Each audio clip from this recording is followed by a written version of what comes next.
उपसभापती अण्णाराव पवारांचा राजीनामा मंजूर. लोहा बाजार समितीत राजकीय हालचालींना वेग.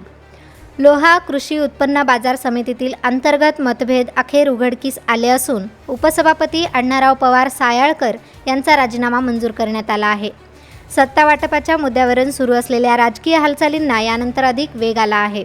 ऑक्टोबर 2023 मध्ये झालेल्या निवडणुकीत माजी आमदार श्यामसुंदर शिंदे यांच्या नेतृत्वाखाली पॅनलने आमदार प्रतापराव पाटील चिखलीकर यांच्या दीर्घकालीन वर्चस्वाला धक्का देत 18 पैकी 16 जागा जिंकल्या होत्या.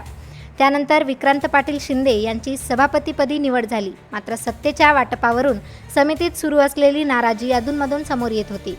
दरम्यान उपसभापतींनी ठरलेल्या कालावधीनंतर पद सोडावे अशी मागणी काही संचालकांनी केली होती. अविश्वास ठराव आणण्याच्या हालचालीही सुरू झाल्या होत्या. अखेर अण्णाराव पवार यांनी राजीनामा दिल्यानंतर सभापती विक्रांत पाटील यांनी तो दुय्यम उपनिबंधकाकडे पाठवला आहे. पवार यांच्या राजीनाम्यानंतर रिक्त झालेल्या उपसभापती पदासाठी आता संचालकांमध्ये हालचाली सुरू झाल्या आहेत. या निवडीमुळे लोह्यातील सहकार राजकारण पुन्हा तापण्याची शक्यता व्यक्त केली जात आहे.